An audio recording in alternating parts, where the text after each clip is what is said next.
Welcome to the Dawg and Gus Show, now on Feel It Radio. What's up, Dawg? Gus, well, you know, second day of school, a little stressed. You? There's other stressful things going on, too. Yeah, that's nothing. Yeah, fair enough. Having babies, who cares? Yeah, fair enough. So what do we got going on today, bro? Well, we've got an amazing guest on today. It's going to be awesome. He brought his guitar, so we're going to get him to sing for us as well. Oh, you're already popping that right out of the... Yes. I thought we were going to sneak that in. No All sneaking right, involved. Whatever. I'm just kidding. Anyways, it's James Leclaire. Thank you so much for being here. Awesome. Thanks for having me. So Happy to be here. Ottawa musician, storyteller, and animator. Yeah, that's what my profession is. Yeah. That's what pays for the ability to make music at the same time. Amazing, yeah. So it's Jam-Filled Animation Studio. That's your studio, yeah? Yeah, that's a studio I started with some friends, two buddies, which are good friends, yes, but I still mean a large group of friends back in 2007, yeah. Oh, that's awesome. Yeah. Yeah, you guys started out really small, and now you've like what? How many employees now? Well, we had up to 700. Yeah. And 3 different studios in 2 different provinces. So we have Toronto, Ottawa, and Halifax. Yeah. So we work for big clients like Nickelodeon and Warner Brothers and Netflix. Yeah, I went to the website, checked out some of the... oh, did you? Yeah. Yeah, some of the animation. That's amazing. Yeah. Yeah, it's just part of my storytelling, right? And animation. Like I was a storyboard artist by trade.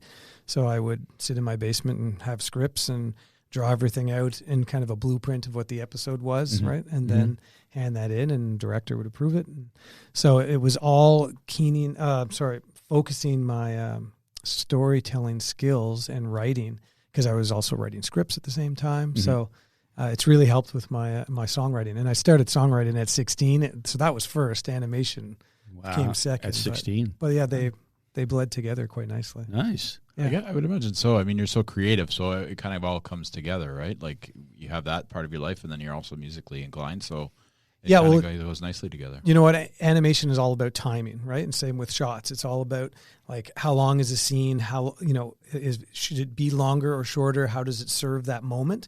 And it's same with a song, right? Like how long is this line? How fast do you strum? How quick do you pick? And so it's all about timing. So very similar. Yep. Nice. Yeah. So like, what would, like you said, you started writing at 16. So yeah. So the role of music in your early years, like what were you writing about at 16 years old? That's funny. The first song I ever wrote. So basically, a friend came to me, and he was really good on guitar, and I would hang out with him, and he was like, "You should take a guitar home and like try it." And I'm like, "Oh my God, I don't know how to do this." So he lent me one, and he taught me like a G, and I've never been like trained, so I don't even know all the chords names, but it's like a G and then like kind of a CG or something. I don't know. And a CGI? Is that a chord? Yeah. And I learned those 2 chords, and Soft G. physically had to move my fingers and put them there. But when I finally got to a point where I learned power chords and stuff, I was a skateboarder for 25, 30 years, and I was into punk rock. So first song I ever wrote at 16 was with my current drummer, who I've been musically attached to since then. He was probably 14 and a half, 15, was called The Couch. Nice. Because we were like, well, you should be able to write a song about anything. We're like, well, what about the couch? And so the whole song came, and it made it to an album. We were in a punk band called Supplement. We opened for Treble Charger. I'm sure you've heard of Treble Charger. I have, yeah. Yeah, and Furnace Face. Yeah, Furnace Face, yes. Yeah. Wow. With the Slow Tom. I love Treble Charger. Sorry. Go with Treble Charger. For sure. Yeah. Yeah, so that started writing right away. I never learned cover songs. I was never interested in doing other people's stuff. It was always wanting to create. Now, that doesn't mean I created great stuff, but you learn from the best way. And Tom Waits says this is, someone asked him, well, how do you learn how to be a songwriter? And he's like, well, you listen to songs. Yeah. And that's what I would do all the time, as I'd listen. I didn't learn them, but I would study them. All right. Like when you say that, you mean you studied other artists? Yeah, I mean, it's just like, how did I get into animation and film? It was from watching movies, right? And how did I became a very successful storyboard artist, not by someone necessarily teaching me how to storyboard. It was me watching and going, oh, I like that. Why did I like that so much? Rewind, oh, look how they set up that shot. I'm going to do a shot like that someday. So cool. Yeah. So, makes sense. Exactly. Now, when you talk about singer-songwriters, like you're listening to their stuff, Who's number one on that hit parade? Like you mentioned, Tom Waits. Oh, Tom Waits. It's hard to say who's number one, but let's just say faves. Yeah, well, my top three for sure are. I have to make it four now that you brought it up. Uh-huh. So Nice. Bob Dylan is like the tops with Tom Waits, Townes Van Zandt, Steve Earle. Those are my lock on. That's a power hardcore. four. Well, Yeah, and they're all different. They're all exactly. different. Yeah. But Yeah. You just hit the nail on the head for us too, because we're huge Steve Earle fans. And I like Townes Van Zandt. oh, you love Townes too? I do. Did you and see his documentary, Someone to Love Me? I haven't seen it yet, but I will. Ooh, and I'm gotta check that also out. I'm also a big Rodney Crowell fan too. Oh yeah, Rodney's awesome. Yeah. So He's in that documentary. It's a really hard documentary to find. Really Okay. hard. I have it on DVD, which was back when you get on DVD. I can't see it anywhere streamable. is that but right? We'll have yeah. to take a deep Someone search get for a one. deep Might be dive. on YouTube. It's No? not. It's No not. way? Okay. No. But give it a shot. If I not, will. I can lend it to you. Well, dark- that'd be the nice. dark- Yeah, the that'd dark be web. awesome. I can actually still watch DVDs. One thing so that's not what I grew up listening to, but one thing with Townes is that he was asked in this documentary, it's like, well, like what is a song? He's like, a song can be one chord and one word. Mhm. And he simplified it that easy that you Yeah. can just hit one note over and over again with one word and you got a song. Yeah. There's no, there can be super talented individuals like that are so beyond what we can imagine playing ourselves, but which is all great, but it's also the simplicity of Yeah. something that is, three chords and the truth. Well, that's it. Like stripped down as opposed to all this other yeah. noise in the I like background. that stuff. 3 chords and the truth. That's Yeah, that's a famous quote by an old country artist from the Just gotta put 60s. that I on can't a t-shirt. remember. yeah. And I know Three it, chords but and it's the not truth. coming to me. No, I love it. I do know it. So do you like country and outlaw country western totally. stuff? So I grew up, we had nothing in the house musically, like no instruments, but we also had no turntable, no cassette players. As a kid, I eventually got my own, like as I, hit teens and stuff and Yeah. wanted to hear music, but we didn't have it. We had a TV with an 8-track built into it. Nice. So there were a couple 8-tracks from the car that came from the car to the television and back, but nothing. The only physical one I can actually remember being in the house was Conway Twitty, Mr. T. Yes. That was Ooh. the one he's playing golf on the cover Yep, of the I have that soundtrack. album. Yeah. Do you actually? Yeah. I have that I would album. imagine you would. I Yeah. do. That's all I can remember, but the radio was playing all the time. Okay. Right? And not my parents, but the generation before them, my grandparents and my uncles, great uncles and stuff, they played music, right? Okay. So piano and violin, and Mhm. there would be music when we'd go to houses and stuff. But it was really me being a skateboarder and getting into, skateboard videos, watching those from California and being like hearing music you just never experienced, looking through magazines and reading about them, but never hearing them. And then in these skate videos, you would start to hear music that you just never heard. And it would be anything from like The Doors to Bad Religion and Pennywise. Like it Yeah. wasn't, or Misfits. reggae. And but it wasn't always punk, right? Yeah, like there yeah, was a whole other range. So that is starting to introduce me to new things. I obviously was a much music kid, Yeah. like, Same. Yeah. I'm sure you had stacks of VHS tapes where you would record Oh yeah. all the videos. Oh, I totally did Electric Circus. No. that. Yeah. No, you were just staring. You weren't Well, watching. I remember in the early '90s when I was, much music was a big part of my life at Yeah. that point, and videotaping like Soundgarden's Black Hole Sun video, Totally. and that was just such a trippy video for me, and Yeah. just more than that. I also, when MTV Unplugged of Nirvana came on, I have that on VHS also. Oh, you taped that, Yeah, eh? yeah. That's like 92. I would think, yeah. See, It I was a went great the other way. performance. I went out and bought the stuff. Oh, I didn't pirate it, baby. well, I'm from Renfrew, which Oh. like you had to go to the Radio Shack and they had to unlunlock I didn't a have glass any money. cabinet Yep. for you to look at some cassettes. Yeah. But Yeah. I loved Guns N' Roses. It was when I was a kid, like I'm talking grade 7 and 8, I was into like hair metal and like it was just so, exciting to watch, right? But I was into the old country from the storytelling from the old country through the stuff I Yeah. listened to. But then I was influenced by pop culture and got into Guns N' Roses. And then I remember specifically coming out of a Radio Shack with a Use Your Illusion 1 cassette. Amazing. And my buddy, who was a skateboarder, I just started to know him, and he was like the freaking kick-ass skater. He was so good. And I'm like, man, I go check out it. He goes, yeah. He goes, you need to listen to this. And he gave me No Control by Bad Religion. No case, just the clear cassette. It was an original, though. Put it in my Walkman, and I'm like, oh, my God, when I heard. Yeah, and that changed Change your changed life. me to one point until the next big change. I'll tell you later if you ask. Yeah. Oh, now we have to figure out the question to ask. I like. What's the big change? Well, Big James, so what was the big change? Later we'll ask. Yeah. Later. Let's get to that. Yeah. Come on. So sorry to go back to animation, but were you always into it? Like that was a big part of. No, that's so funny. Is that I got through high school with I was at 48%, and they bumped me to 50 so I could graduate. They didn't want you to stick around. Yeah, it wasn't a bad kid. I just was not academic other than in art. And so I sat down with my guidance counselor when you go, where do I go to school? And I said, well, like, what am I supposed to do? And he's like, well, what do you like to do? And I'm like, I don't know, I like to draw cartoons, which were all over my notes and my binders and everything. Of course, yeah. He goes, well, that's what you need to do for your living then. I said, what? I'm going to go home and tell my dad, who was, really hands-on laborer, and I go, I'm going to draw cartoons. He goes, that's exactly what you're going to do. And I did, and I applied. I didn't even know what animation was, other than, we all watched it with a bowl of cereal Saturday mornings, but like I didn't know how it was done. And I got accepted into Algonquin College here in Ottawa, and made an amazing career and had a great life from it. So there you go. Yeah, but it was from drawing skateboard graphics, right? Like I was totally, first it was Ziggy. I used to draw Ziggy, if you remember that. Yep. And then Garfield and stuff. But I actually started drawing skate graphics, and that's what I kind of got me in, was drawing these things that I saw on boards. Yeah, nice. That's cool, man. Did you is that where you know Trevor from? Like, I mean, you guys are going on tour recently, but he's a huge skateboard guy, right? Yep. And so are you. I can tell you the day I met him, it was 1988, and I had a Christian Hosoi skateboard, Hammerhead skateboard, and I went to, he actually talked about this in his interview. He didn't mention me, that he remembers meeting me that day, but he does. We've talked about it. He had a fold-out ramp that his dad built him on the back of a trailer, and it was the first year he was open, and I was probably 12, 13, and he was 18, right?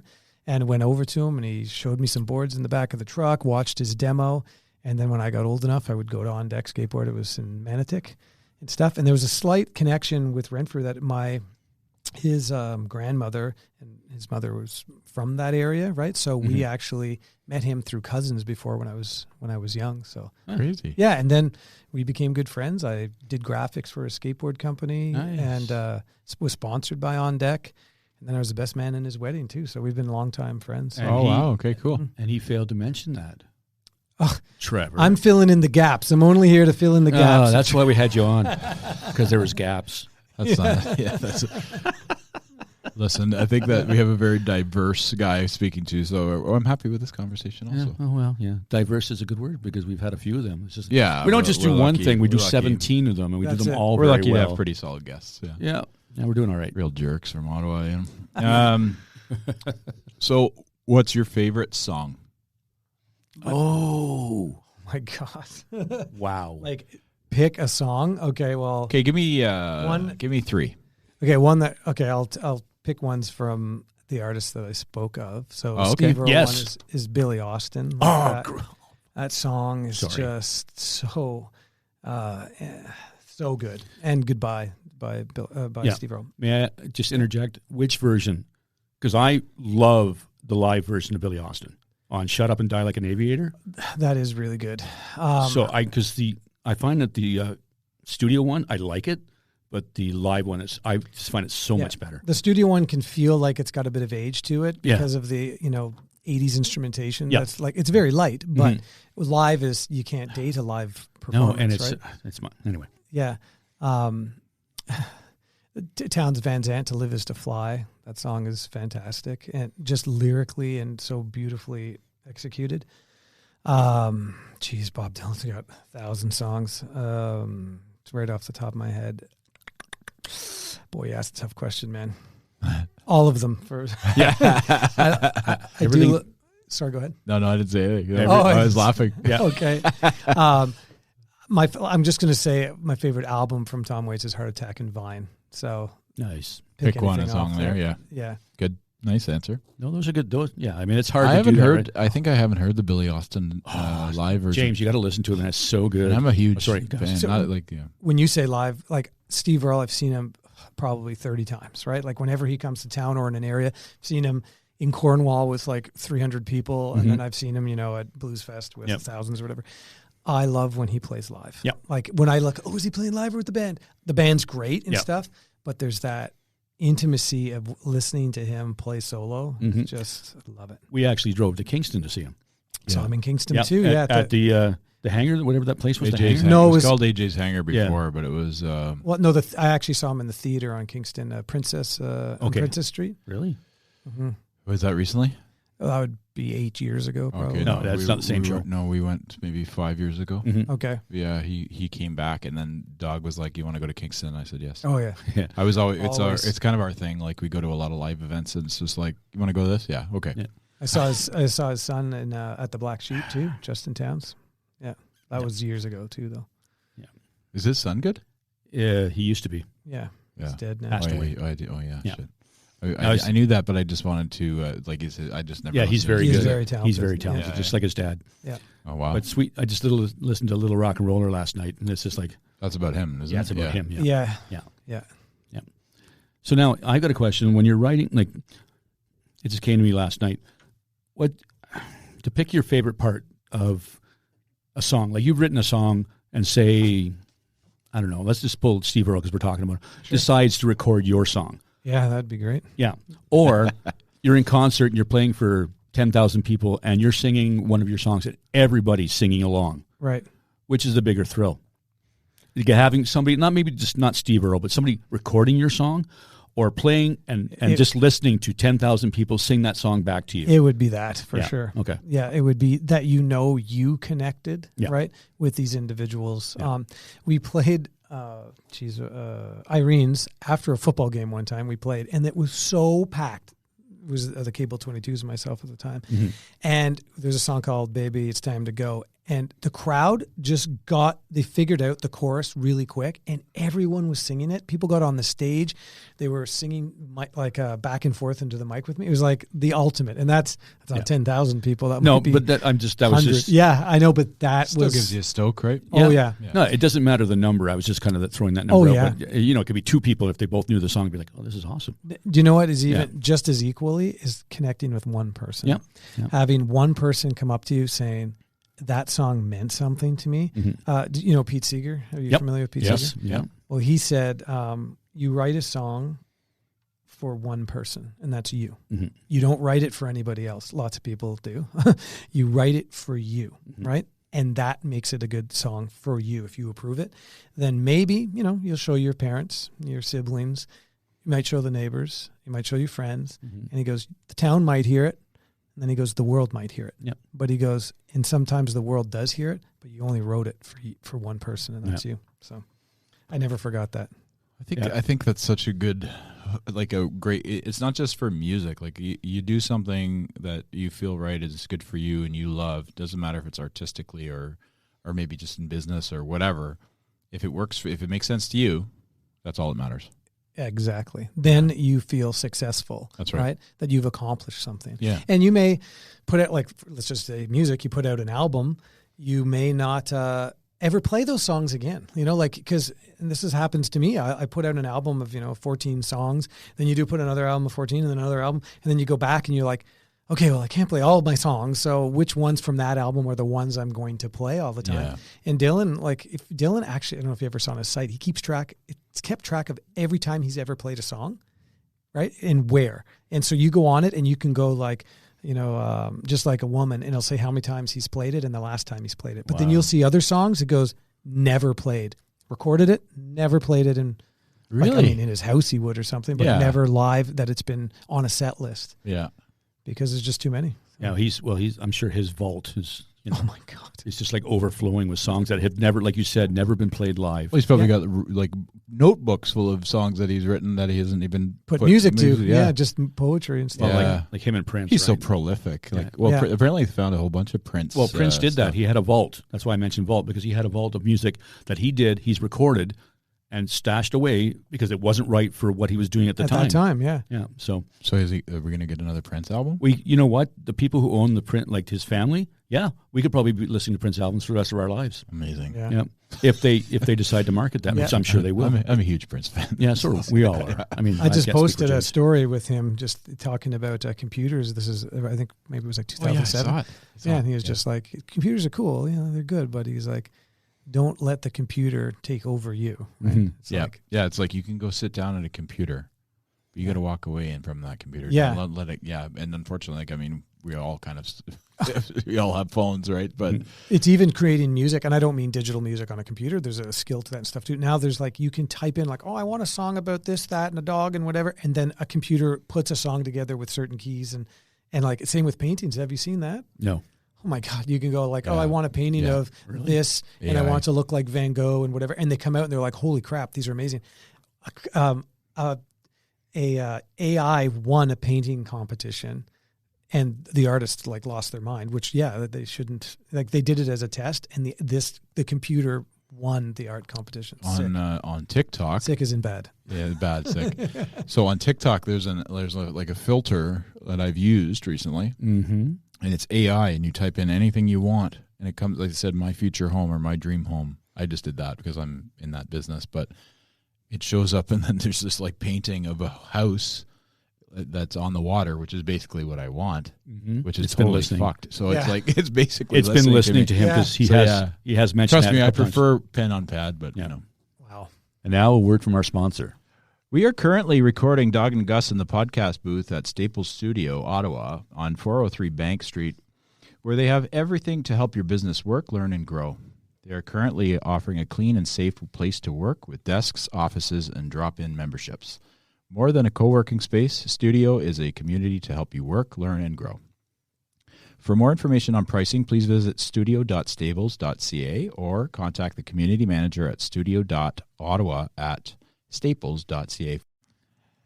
Hey, Doug, want some hot sauce for your tacos? You brought your own hot sauce? Damn right. Have you tried Gringo's Sizzling Nirvana? It'll change your life. Nice. Are there other types of sauces? Absolutely. There's different hot sauces for different palates, incredible barbecue sauces, red pepper jam, and salsa. All of them use fresh ingredients, and it can be delivered to your door. Hey, how do we get some? Go to www.gringosblazingsauces.com and order some. Gringos, blazing sauces. Bring the fire to your food. So James just pulled out a guitar for us. Nice. I did. He didn't bring the tuba. So I'm a little 16 disappointed. guitars, you said. 16? I have 16 guitars, yeah. How many does Trevor have?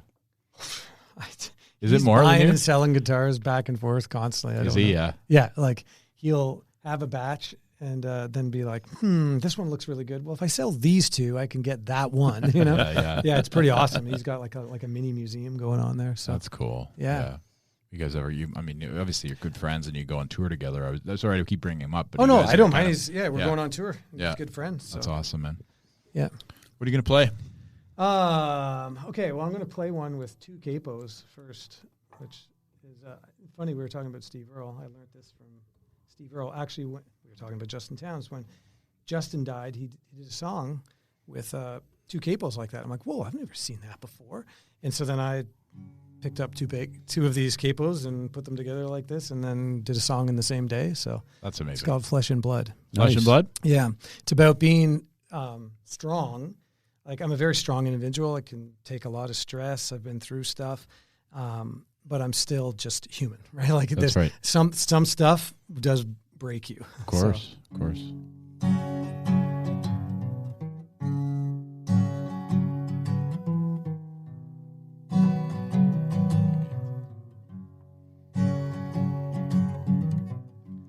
My heart beats like thunder.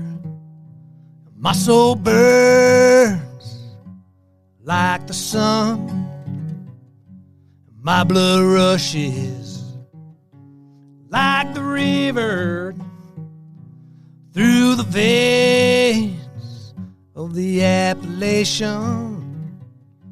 And my mind wanders like the horizon. My eyes are open like the sky.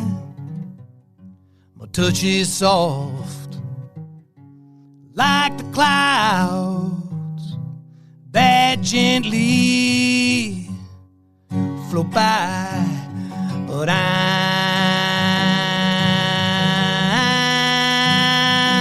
only flesh and blood.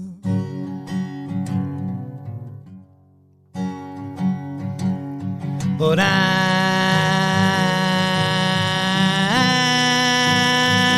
only flesh and blood.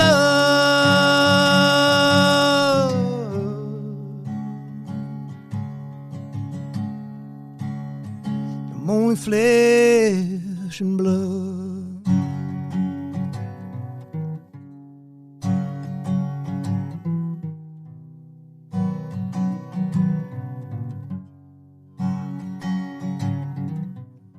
My legs trembled like a tremor. My hands shook like an earthquake. And my lungs gasped with a chill of December. A moment my mind can never erase. My cuts bled like the night falls, and my wounds healed like the dawn. The scars forever, but like the stars, well, I will sparkle and shine on, because I'm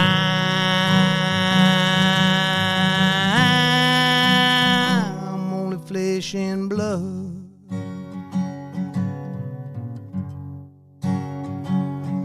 Because I'm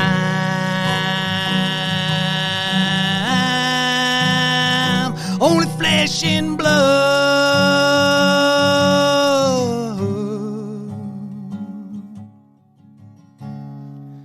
I'm only flesh and blood.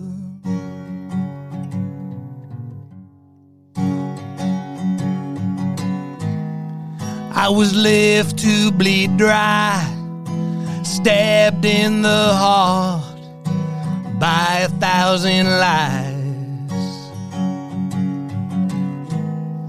thrown face down in the mud, drowning in my tears as they flow.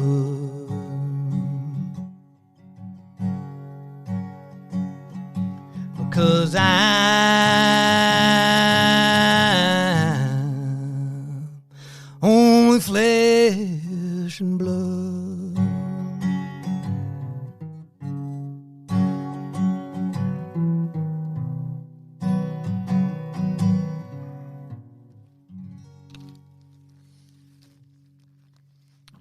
Woo! Yes. Thanks, man. Men. We got a little concert going on here. Oh, that's fantastic. That was awesome. Oh, thanks. That's a song that's, well, I could say it's new, but it's probably a year and a bit old, but it's new as in I haven't recorded it yet. So. Okay. Oh, no? Okay. Yeah, so I'll tell you, I got so many songs to record. I actually quit music from 2015 to 2020. Okay. So, and I had just been on a roll. I'd played Blues Fest and City Folk, a grand opening, the Lansdowne Park when they redid it. I was the headliner for that. Oh, nice. And for the grand opening. And anyways, I quit for reasons I wish I didn't. And that being said, I kept writing that whole time because music's my passion. 2020 came, life changed, and I said, you know what, I'm going to go back into the studio. I went back in with 27 songs, and they're all done. Nice. But while recording those 27 songs, I wrote another 34. So that's one of the 34 that I'm like, Jesus, when am I going to get to that now? It's a fantastic song. Oh, thanks, man. Yeah. You need to get to that one real quick. Yeah, I like all your stuff, Yeah. but that was, I like that Flesh and Blood. I really do. It resonates with me. You know? Oh, cool. Yeah. Yeah, it's You know, like you like can you be said. tough, and you can, but there's some things that can, take the wind out of you. For sure. And when someone thinks that you should be able to get over something and just be like, "Oh, deal with that," and it's like, give me time. Yeah. And I've been there. I'm kind of a tough dude too, in the sense that I've gone through a lot of shit, and then, people forget that, you're still a human. It's still human, yeah. But, there's people like, so you're having, these are your first kids? Yes. Yeah. Okay. Yeah. So I have two, 19 and 16. Amazing. And those are the ones that you're strong for, right? And the like. Well, you have to be, right? Yeah. Do you have kids? No, I don't. Okay. No. So you have to be strong for them. And so when you go through these hardships, you show them.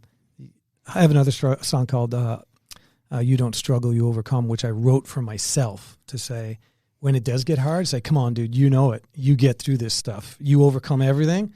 So it's a little bit of a struggle, and that's for my kids too, is to be like, you can overcome all adversity. So cool. Mm-hmm. So now with these songs, I know like they're coming from deep inside. Oh, yeah. How hard or easy is that for you to say, you know what, I'm going to record that because people, like, I need to record this tune? Because like you said, you just sang that for us too, and you haven't recorded it yet, but it resonated with the two of us. Oh, cool. You know what I mean? So like, do you hesitate? You're like, oh, that's way too personal. No. Okay. That is what makes the songs the best, is when they're personal. So my other albums, I had a really good, positive life, and like raised by two great parents, a teacher and a small business owner, and they taught me so like how to treat people properly, how to work hard, everything. And then I've had things against me. Like when I went into animation, I was not strong. I was told I would never get a job after I graduated. Yeah, I read that in your bio. Yeah. But all of these things are personal, and that's what makes people, when you write something from the heart, that's when people really connect. Mm-hmm. Since I said I had a great life and I didn't have these, I had hardships that I had to get over, but I'm talking about personal, painful things. I didn't. And so I would draw from other people. So I would hear like, oh, you had a divorce, or this person cheated on you. I'll write about that. Oh, this person committed suicide, or like from people I knew, and I saw their pain. And I would then, because it's a storyteller. And one thing I say is, Stephen King, right? Like, he doesn't murder people, no, but he writes about these horrific events because he's a storyteller. Yeah. And so that's what I do too. But now the new stories are from deep from me, and they resonate with me way more too. So long answer. Sorry. No. Sorry. Sometimes it can be long-winded. Don't. That was wonderful. It was, appreciate you coming from the heart from that, but it's amazing that you have something that you can go to that you allows you to pour your heart out, and you pick up one of your 16 guitars and you kind of you go into that, you kind of lose yourself in it, right? I would imagine that guitar, not this guitar, all my guitars, they're my best friends, right? They're my therapists. Yep. Sometimes they're my worst enemy. Right. Right. Of course. And I'll fight with them, but they're always there for me. And what comes out of that from, songs are written often 30 minutes, you know what I mean? Mm-hmm. Like, they can come that quick, and they're just magical, and all you want to do is share it. You're just like, oh my God, I gotta show somebody this. Yeah. You know what I mean? Like, somebody needs to hear this right away. Girls, to my kids, like, oh my God, Dad, another suicide song. No, but it's so good. Yeah. But that is, like you just mentioned, that is something that needs to be sung about and talked about, because people don't talk about that. Are you talking about suicide? Yeah. Oh, yeah. I don't want to get too dark, so we'll just leave it at that. But that, if you're going to write a song about that, I have a song called "Dear Mama," and it's on my Until It Passes By album, and it's about someone who left a note, like, to their mother, and just said, like, I'm sorry for all the stuff I've caused over the years, and it's just like, all it is saying is, please forgive your son. That's the note only said, like, that's. So it's one of my favorite songs to play too. Heavy but great. Heavy but great. Yeah. We got a few of those. Yeah. So just go back to a couple questions here. Sure. I'm kind of beat. I'm going off page. No, not at all. It's amazing. Awesome. It's perfect. Yeah. So obviously I was going to ask you what's your favorite part of creating music, but you just sort of answered it. So is there an artist? I've asked this question before, but is there an artist alive or dead that you would love to work with? Yes, of course. They just probably wouldn't work with me. It would be such an honor to have somebody, like you said, cover your song. Like, that would be unbelievable. And even, like Willie Nelson, if he took, because I wrote a song just 3 weeks ago, and it's called "Am I Meant to Be Alone?" And I'm like, oh my God, Willie could just tear it up. It's slow, it's sad, but he's got that whimpering sound. Now he's getting much older, so that dream is not, Yeah. is limited. But having someone just even cover it like Steve Earle, like we said, would be. Yeah. Like Dylan does his own stuff. He ain't covering anybody else's. No, sir. Same with Tom Waits. Actually, did you ever hear the version of Down in a Hole where Steve Earle covered Tom Waits? Yes. No, Yeah. I haven't, but you I have. probably It's have. on, Yeah. I think, Yeah. what is it, American Serenade, New York Serenade? Anyway, Yeah. Like he's. I'm asking you questions. Yeah, that's You okay. can. You can if You you can. want to. Yeah. That's sure. It's not just us. That's just like it's like Steve Earle resonates with me a lot. Like one of my favorite songs of all time is "My Old Friend the Blues." Oh, I got a blues songs for you then. Yeah. Yeah. Do you? Yeah. So I would never write hoping that someone would cover. It's only right for me. But Mhm. yeah, being by those 4 people that I said, well, Townsend and dead, but that would be such an honor to have anyone acknowledge that, hey, buddy, you did a good song. I want to play it. Yeah. Yeah, it's like Chris Christopherson with Sunday Morning Coming Down, where he landed with a helicopter and trying to cash his yard. Yeah. With the cassette. You have to play this. That's such a good story though. Like when he when he had his variety show and like CBS or whoever was they're like CBS, you can do this song, but you cannot say I wish I was stoned. And Johnny Cash went, okay. And then he went and did it anyway. Yeah. And then they ended up canceling his show. But Christopherson's like, Johnny Cash went and did it, and he thought, okay, he's going to change the lyrics to my song.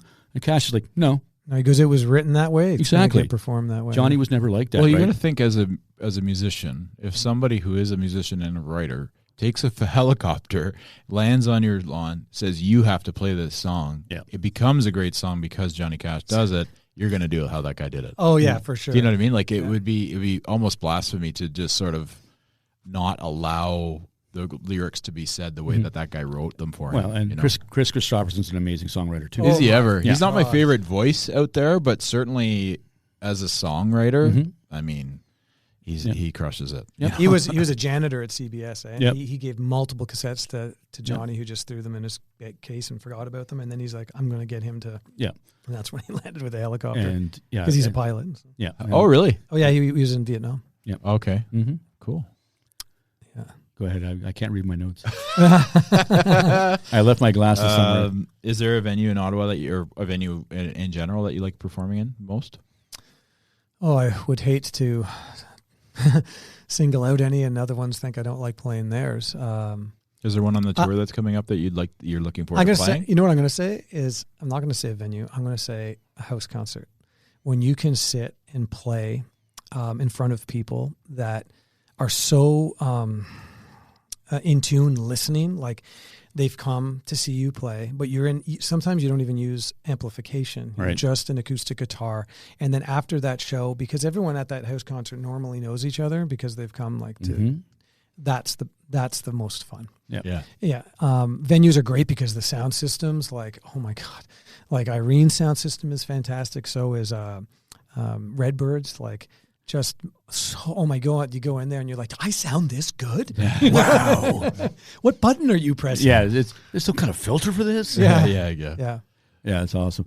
We get that a lot with like the smaller venues. Like there's usually a personal connection. Like with Matt, it was Irene's because that's where they first met when they formed Monkey Junk. Yeah.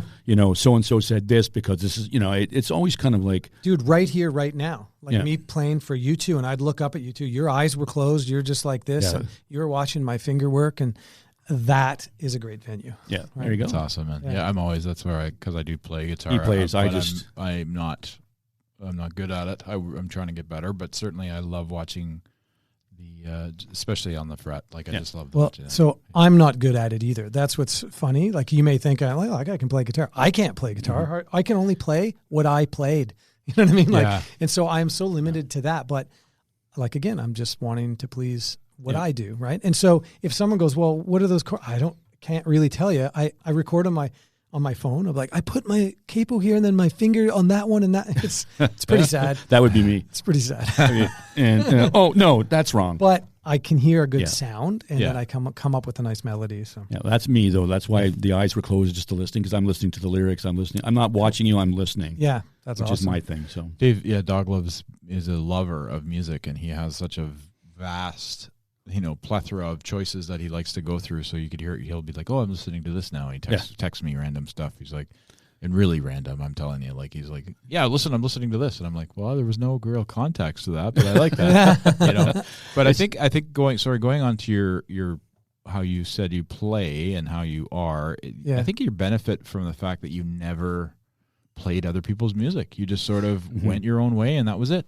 Well, yeah. So there's a benefit to that because some people get taught too much and then they are confined by rules, right? Yeah. Because like, oh no, you can't do that. Or you're like, that's not right.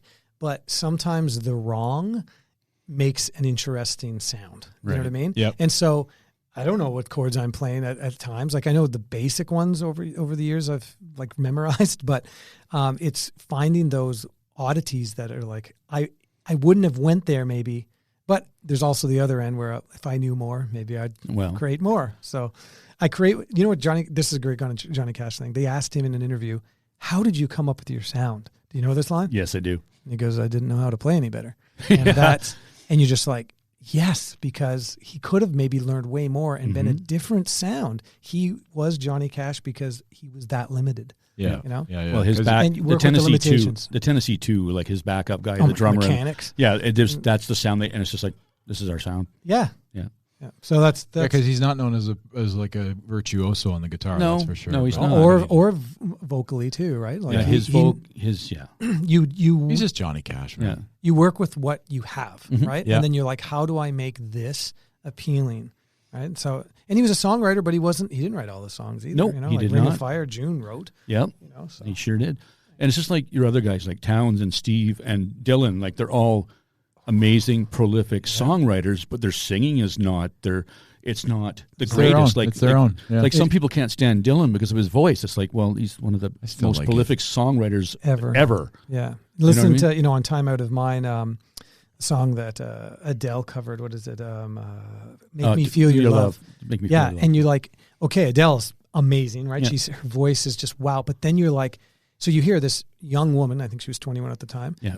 No, it was on her album 19. She was 19, and you hear a 19-year-old singing that song, and it means something. But then you hear at the time, Dylan was, I think, like almost 60, a 60-year-old man singing that song, and it's got a whole other feel. Like he felt love for 60 years. She felt it for 19. Well, and then you can split the difference and go with Garth because Garth recorded it too. Oh, did he? Yeah. Wow. Yeah. I haven't heard that version. Yeah, and his version is kind of, it's Garth's version, but I mean, it's more Dylan-esque than Adele. And Adele does an amazing version. But it's like you said, right? It's just like, I can't pick one I want like better because you got a prolific singer Yeah. singing the song of a prolific songwriter. Does she have the best female voice out there right now?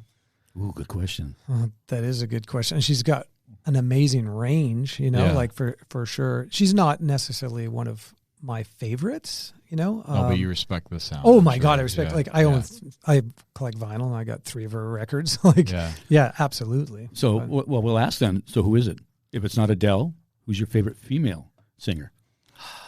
Or you can go top 3. No, I'm going to tell you my favorite female album. Okay, do it. And that is Trio with Dolly Parton, Emmylou Harris, and Linda Ronstadt. They put out 2 records, and it is mind-blowing how they play together. Well, their harmonies and stuff are just incredible. God. She's a pretty good songwriter too, Dolly. So is Linda. Yep. So is Emmylou Harris. Yeah, I know. Exactly. She's in the same gang as Rodney and Steve and Guy Townes Clark. and Guy Clark. Love Guy Clark too. All those guys. It's funny how amazing I don't know. There's just so many great artists out there, and like when you hear so we interviewed Rebecca Noel, who's a very excellent singer in Ottawa, and she said that when Adele sings, it sounds like she's just like right next to her. Oh yeah, like right there. Yeah.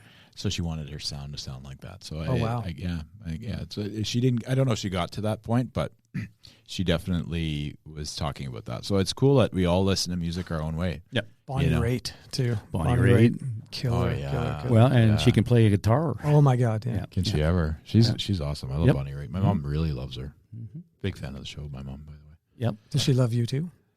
Yes. Okay, good. Yeah. Well, you sound a little jealous there when you said you put your head down. Like, she really loves her. My mom's palate for music is wild. Yeah, she's been with us since day one, second one. She's been commenting. great, she yeah. listens to everything. She's That's awesome. Yeah, but she has like this, like she loves Tina Turner, right? Like, Yep. and when Tina Turner came back in the 80s after what happened to her with Ike, Yeah. you know, we were talking about, I was talking this with somebody else the other day, but could you imagine a 44-year-old woman being a pop star right now? Yeah. I mean, there's not many, No, you know, there's not. Well, in country music, Katie Osland did it. She came out in her late 40s. but that was in and- the 80s, right? Yeah. Yeah, so, Yeah, this, so but there was the like a same few with of them, Tina, yeah, right? yeah. So, Yeah. yeah, it's funny that now you have to be kind of a certain look, right? Like Dua Lipa or whatever, right? So, Yep. what's your most useless talent? Wow. That doesn't sound like a talent then. Because if it's a talent, it's useless. Wow, where did you It's come not up really a with that? talent then, is it? Maybe not. Geez. How do I answer that? Car washing, I guess. Hey. I love car washing. Yeah. I love making, like Is your just- Bronco shining right now? It isn't because I'm going to be going to the cottage and it's a dirt road and I'm like, I'm Yeah. not going to wash it. But I do like keeping my car clean, right? Like I'm not like anal in that way, but it's just like I hate when there's junk and dirt and like people getting in and they feel like they're getting into something nice, not into. Yeah, I'm the same way. Even though Yeah, it's okay. a three, even though it's a three-cylinder, that's still. Yeah. Good on gas though. Yeah. Yes. Yeah, I imagine it would be. Plus he's going to his cottage, so Most you know. lawnmowers are. Yeah. Yeah. Oh, easy. Sorry. bro. Sorry, bro. It's because you're not a Ford guy. Well, I can be convinced if I get a good deal from my cousin. Was he listening? She? Is she listening? I don't know. I'd have to ask her. You may not be getting that deal then. No. I don't think so. I Yeah. just for all the time in front of her. She's okay with it. Okay. What do you got? I got nothing. Really, eh? I don't know. I feel like I'm carrying the show here. you carry every show, brother. Is there a style of music that you're not interested in? I'm not into like electronic music. Like That's- EDM or something? Yeah, I'm not. I mean, it's not that I don't respect it. It's just not what I listen to. The funny thing is, like, I listen to records all day while I'm working and put on albums, but I never stream anything. Like, I have iMusic because my kids need it. Mhm. I get in the car. I don't listen to music. I drive in silence all the time. The only thing I listen to is my own stuff when I'm working on it. Right. So to memorize something, like I'm like, okay, and I'm like, oh, that needs new words, or it's just a riff and I'm coming up with words while I'm driving. Yeah. But I drive in silence. I know it's weird. huh? I've read about people like you. Yeah, I can't do that. I'm sorry. Well, he might be thinking Just a really about good something. driver. He's yeah, I'm terrible. excellent driver. Excellent. Of course, I'm an But excellent driver. But he might be listening, like he said, he's listening to his own stuff in his head.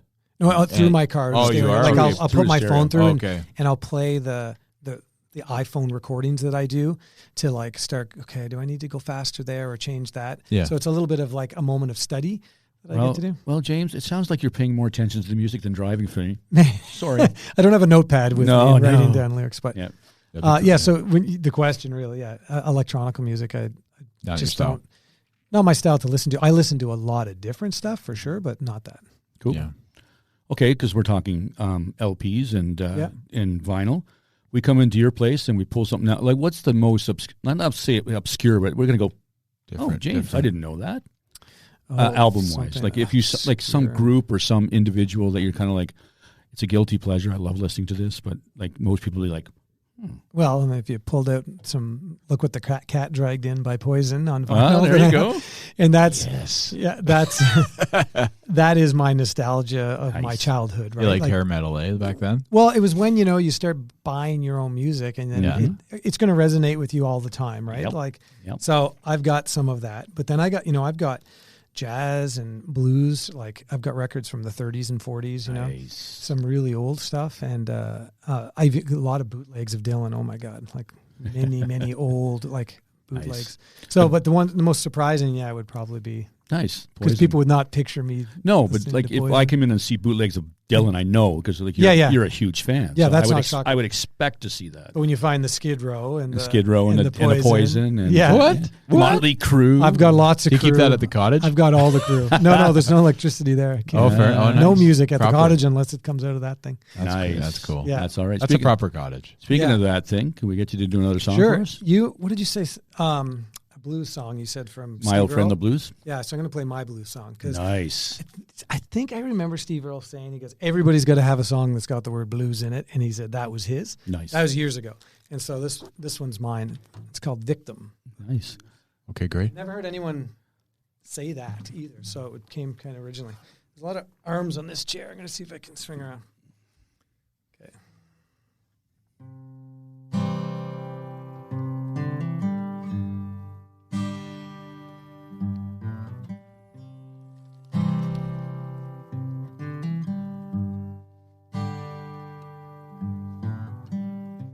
Like tears the rain, they roll down the window pane. My head is cloudy with feelings I can't restrain. Well, empty bottles stand guard beside the bed,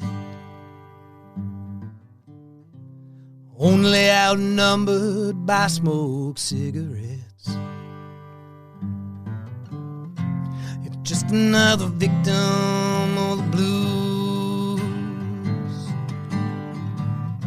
I'm just another victim of the blues.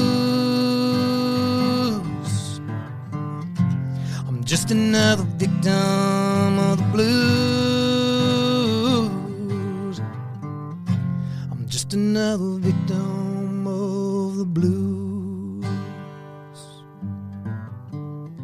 The door is locked and the phone is off the hook. Dirty dishes rot from whenever I last cooked. Well, sanity seems impossible to attain, and you stare at me from a broken picture frame. I'm just another victim of the blues. I'm just another victim of the blues. I'm just another victim of the blues. I'm just another victim of the blues. Never saw it coming, I was stabbed in the back. My recovery time is impossible to predict, and I don't know if I will ever pull through. I'm just another victim of the blues. I'm just another victim of the blues. Just another victim of the blues. I'm just another victim of the blues. Wow. Wow. Woo! Wow. Thanks, guys. So, you know what I love about what I love about songwriting is you didn't know what he was a victim of yet until I had said the one line. You stare at me from a broken picture frame. That was I was like, and then you know he's slammed a picture and it was a woman or somebody that he's interested in or whatever. So I love taking something that could be a movie length and making it 3 minutes long. Well, that's powerful, right? That is to do that is hard, right? To take something and take it and like say for radio play, like Mm-hmm. I'm going to tell this story, but I got to do it in less than 4 minutes. Exactly. But I've got to bring you to that place, tell you the story, and bring you back in 4 minutes. And that's how animation assisted me too. Was I get a script and it's so many pages long, but the episode is only 22 minutes, and you're like, okay, if I board all of this out, it's going to be 27 minutes, and you're like, what do I do? How do I remove? How do I play a scene? How do I save someone walking across a room and just get them there instead? And it's all this time saving, which tells you the same thing, but in a more compact package. Right. And so that's why music to me is just like being able to tell a story and it can affect somebody. Can I tell one little story? If you don't mind? Of course. Okay, so I played at the time the Emdale Tavern when it was the Emdale Tavern Proper. bar, not the restaurant. It's Yeah. a great restaurant.